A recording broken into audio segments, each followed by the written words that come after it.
Hello दोस्तों, मैं आप सभी का स्वागत करता हूं आपके अपने YouTube चैनल रैम्बो बाबा कंपटीशन में। हम पढ़ रहे हैं एसएससी जीडी 2026 के लिए हिंदी व्याकरण।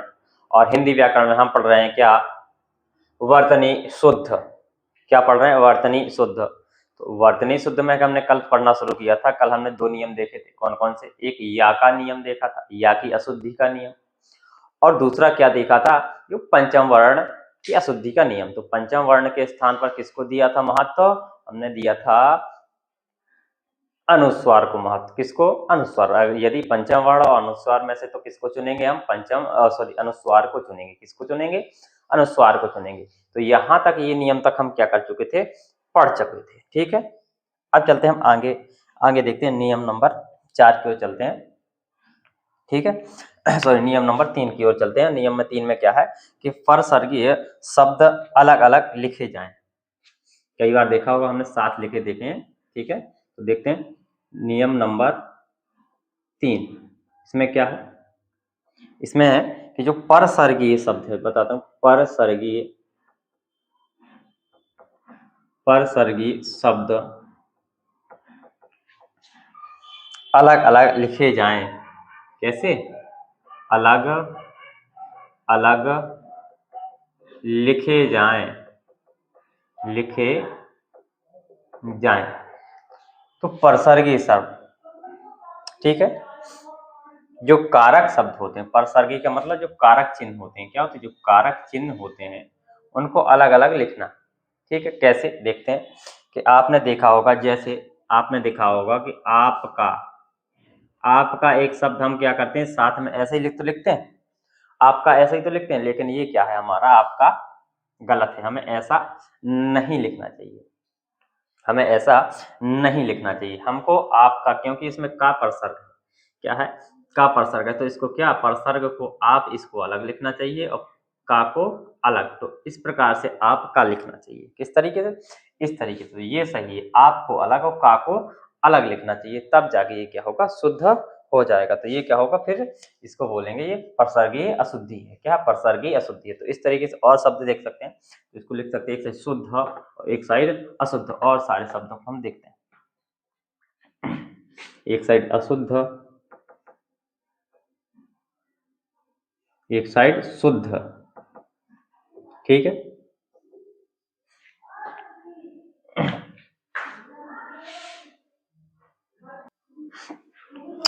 तो चलिए देखते हैं। जैसे हम शब्द लिखते हैं वही आपका, तो इसका शुद्ध रूप क्या होगा? आप अलग और का अलग। आपका का परसर्ग को हमको क्या करना? अलग। हम लोग को परसर्ग जो शब्द होते हैं वो उनको क्या करना? अलग लिखना। जैसे आप सबका, देखा होगा आपने, लिख सकते सबका। तो इसमें क्या है? सब को अलग लिखना है और का को अलग लिखना है। क्या? सब का। ठीक, सबका हो गया। जैसे रात भर, तो इसका रात अलग होगा और भर अलग होगा। क्या होगा? रात अलग होगा और भर अलग होगा। जैसे के साथ, तो इसका के साथ में क्या? के अलग होना चाहिए और साथ अलग होना चाहिए। के साथ, इस तरीके से इनको क्या करना चाहिए? लिखना चाहिए। जैसे क्या कहते? कोई ना कोई। क्या? कोई ना कोई। तो इसको क्या होना चाहिए? कोई को अलग होना चाहिए, ना को अलग होना चाहिए, कोई। इस तरीके से लिख सकते हैं। ठीक है, इस तरीके से लिखना चाहिए। जैसे कहते हैं कभी ना कभी, तो कैसे कभी ना कभी? कैसे? कभी ना कभी। कभी ना कभी को कैसे लिखेंगे? तो कभी ना कभी, इस तरीके से लिखने चाहिए। इस तरीके से लिखना चाहिए। ऐसे आज नहीं तो कल, इस तरीके से इनको क्या करना चाहिए? अलग अलग करके लिखना चाहिए। तो ये क्या है? हमारी कारक या परसर्गीय शब्द संबंधी अशुद्धि है। क्या है, कारक या अपसर्गीय अशुद्धि है। तो इसको किस प्रकार से शुद्ध करेंगे, इसको हम कारक या अपसर्ग को क्या करके अलग करके हम क्या करेंगे, इसको शुद्ध करेंगे। ठीक है, अब चलते हैं नियम नंबर 4 की ओर।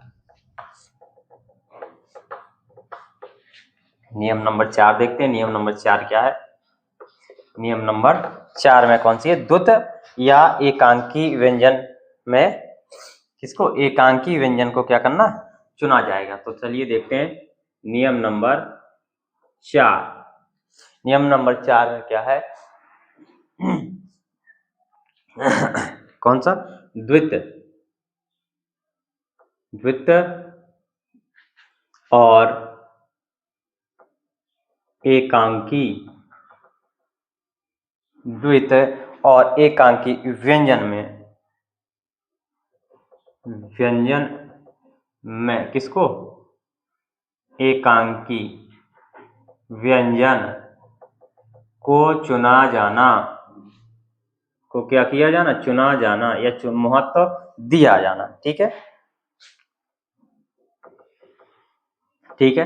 कैसे एकांकी व्यंजन को, जैसे हम देखा होगा आपने, एक कर्तव्य हम लिखते हैं तो इस तरीके से लिखते हैं, दो आता है कर्ता हम लिखते हैं तो इस तरीके से हम कर्ता भी लिखते हैं। तो ये ता के साथ में एक आधा ता लिखा देखा होगा, इसी को हम शुद्ध मानते हैं, पढ़ते रहे हैं।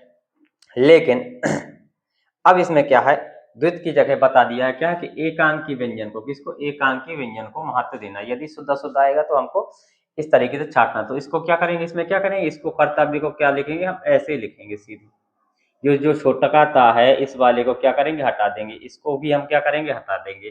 तो कर्ता सीधे हम इस तरीके से कर्ता लिखेंगे, ये शुद्ध माना जाएगा। अगर शुद्ध वर्तनी में है क्या, इसको शुद्ध माना जाएगा। लेकिन आमतौर पर प्रयोग हम किसको, इसी को करते हैं। देखा होगा हम इसी को क्या करते हैं, प्रयोग करते हैं। ठीक है, हर जगह यही देखा होगा, मैंने भी यही पढ़ाया है लिखा। लेकिन अगर वहां पे वर्तनी शुद्ध में आ जाए तो हमको इसको महत्व देना पड़ेगा। ठीक है, तभी सही होगा प्रश्न, नहीं तो गलत हो जाएगा।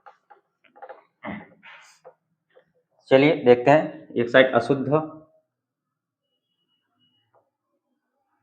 अशुद्ध, एक साइड शुद्ध, शुद्ध शब्द। अशुद्ध में लिख सकते हैं वही कर्तव्य, शुद्ध क्या हो जाएगा, कर्तव्य, ये शुद्ध हो जाएगा। कर्ता, ये वाला कर्ता क्या हो जाएगा, शुद्ध हो जाएगा। जैसे महत्व,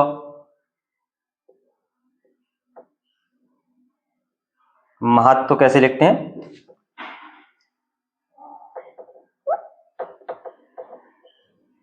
महत्व ऐसे लिखते हैं। तो इसमें क्या होगा, महत्व, ये हो जाएगा महत्व। ठीक है, जैसे तत्व,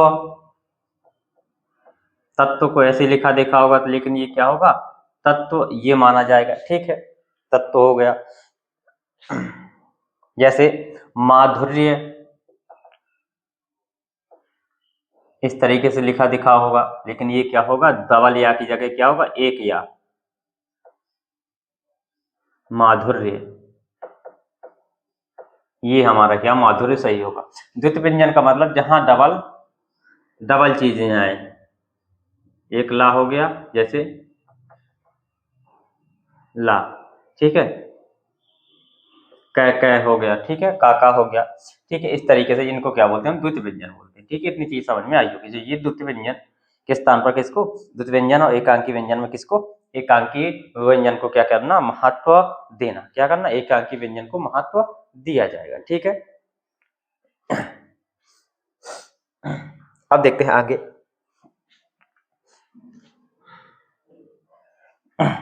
पांचवें में देखते हैं हलंत। अगला नियम है क्या, कुछ शब्द क्या होते हैं, हलंत लगाकर ही क्या होते हैं, शुद्ध होते हैं। बिना हलंत के क्या होते हैं, अशुद्ध माने जाते हैं। क्या होते हैं, कुछ शब्दों को देखा होगा आपने, उसमें क्या आधा, लास्ट में आधा वर्ण या उसको क्या कह सकते हैं, हलंत का प्रयोग करने पर ही वो क्या है, शुद्ध माने जाते हैं। तो लिख सकते हैं कुछ शब्दों के बाद हलंत चिन्ह का प्रयोग। तो लिख सकते हैं नियम नंबर 5। नियम नंबर 5 में क्या, कुछ शब्दों, किसके, कुछ शब्दों के बाद, कुछ शब्दों के बाद किसका कुछ शब्दों के बाद हलंत, हलंत चिन्ह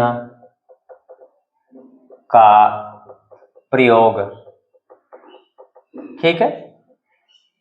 तो कुछ शब्दों के बाद किसका प्रयोग करेंगे, हलंत चिन्ह का प्रयोग करेंगे। जैसे आपने देखा होगा कई बार कि अकस्मात ऐसे हम लिख देते हैं, जैसे ही लिखा होता अकस्मात ठीक है। लेकिन इसमें क्या है, इसमें हमको शुद्ध करना है तो क्या लिखना पड़ेगा, अकस्मात। अकस्मात में क्या होगा, हलंत लगानी होगी, ता में क्या लगानी होगी, हलंत। देखा होगा कई जगह शुद्ध में लिखा होगा तो ता लगा दिखा होगा, जैसे राजन हो गया, वणिक हो गया, तो और बहुत सारे शब्द हैं, इनको हम देखते हैं कि करके शुद्ध अशुद्ध लिख लीजिए, एक साइड शुद्ध एक साइड अशुद्ध लिखते हैं। बहुत सारे शब्द इनमें बहुत कंफ्यूजन होता है, अशुद्ध, अशुद्ध, और यहाँ पर शुद्ध, शुद्ध, ठीक है। जैसे अकस्मात, अकस्मात हो गया तो शुद्ध क्या हो जाएगा, अकस्मात, ये हमारा क्या हो जाएगा, शुद्ध हो जाएगा, ठीक है। जैसे राजन, हम राजन लिखते हैं लेकिन क्या हो जाएगा, ये राजन, ये क्या हो जाएगा, राजन हो जाएगा। जैसे वणिक,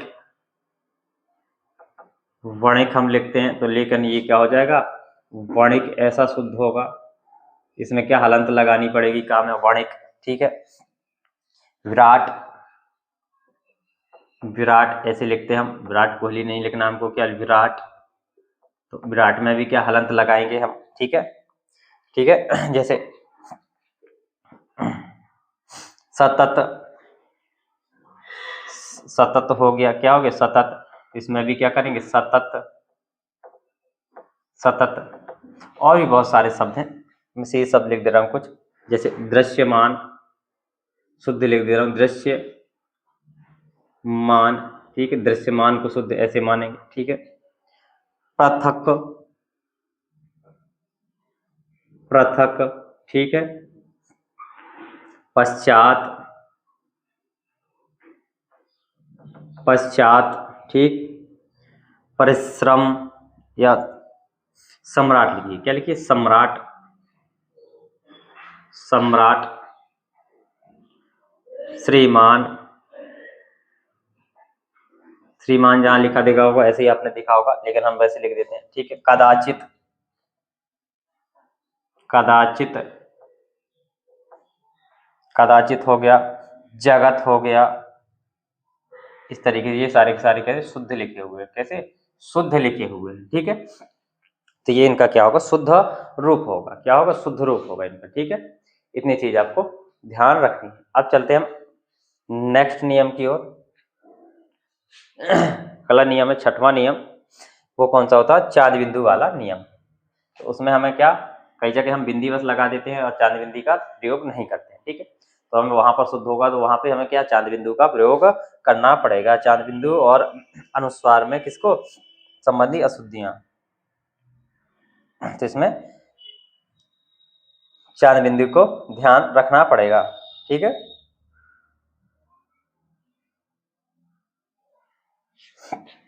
चलिए देखते हैं।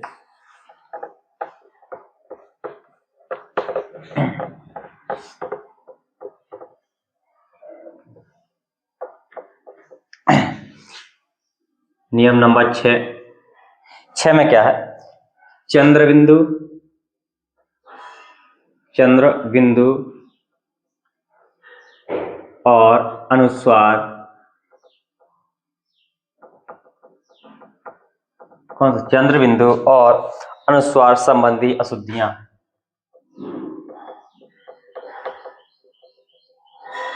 अशुद्धियां। तो इसमें क्या करेंगे, हम देखेंगे कि कहां पर हमको चंद्र बिंदु का प्रयोग करना है। तो एक साइड लिखेंगे अशुद्ध, अशुद्ध, दूसरी साइड लिखेंगे हम क्या, शुद्ध। किनको लिखेंगे, शुद्ध को, ठीक है। तो अशुद्ध में जैसे हम क्या लिखते हैं, जैसे हम लिखते हैं कंगना, हमने क्या लिख दिया, कंगना, यदि इसको हमको कंगना को शुद्ध करना है तो इसमें क्या चांद बिंदु का प्रयोग करना पड़ेगा, कंगना, ठीक है, चांद बिंदु लगेगा, ठीक है। जैसे हम कर देते गूंगा, क्या करते गूंगा, तो इसमें क्या गूंगा में क्या चांद बिंदु लगेगी, ठीक है। आमतौर पर हम इसी का अनुस्वार का प्रयोग करते हैं, ठीक है, लेकिन चांद बिंदु का प्रयोग हो, जैसे और शब्द हो जाएंगे, जैसे चांद, चांद में हम ऐसे ही लिख देते हैं, ठीक है, चांद, और चांद में तो बना ही है उसी के नाम पे क्या चंद्र बिंदु बना है, तो चांद में भी हम आजकल बिंदी बस लगा देते हैं, ठीक है। तो ये भी चांद, जैसे जहां, हम जहां लिख देते हैं तो ऐसे ही लिख देते हैं, लेकिन कहा जहां, तहां हम ऐसे ही लिख देते हैं, क्या तहां, तो ये क्या जहां तहां ऐसे ही लिखा जाएगा, जहां तहां चांद बिंदु होगा। और हम ऐसे ही शब्द लिख देते हैं, जैसे दांत हो गया, दांत हमारा शुद्ध है, ठीक है, शुद्ध लिख देते हैं हम सीधे, दांत हो गया, महंगा हो गया, पहुंच हो गई, क्या हो गई, पहुंच हो गई, क्या हो गई, आंख हो गई, आंख, बांस, क्या हो गई, आंख हो गई, बांस हो गई, कांच हो गया, कांच हो गया, मुंह हो गया, क्या हो गया, मुंह हो गया, जैसे सूंड हो गया, ऊंचा हो गया, शुद्ध है, ये सब शुद्ध है, ठीक है, शुद्ध है, सूंड हो गया, ऊंचा हो गया, और क्या हो गया, जैसे गांधी हो गया, क्या हो गया, गांधी हो गया, जाऊंगा हो गया, जाऊंगा हो गया, इत्यादि शब्द हैं जिन पर हमको क्या चांद बिंदी का प्रयोग करना चाहिए, ठीक है। तो ये चीज ध्यान रखनी है। तो ये हमारे नियम थे, क्या वर्तनी शुद्ध से संबंधित नियम थे। अब हम वाक्य शुद्धिकरण कल पढ़ेंगे। तो थैंक यू दोस्तों, क्लास अच्छी लगी तो प्लीज लाइक शेयर सब्सक्राइब जरूर करिएगा। मिलते हैं नेक्स्ट क्लास में। थैंक यू दोस्तों।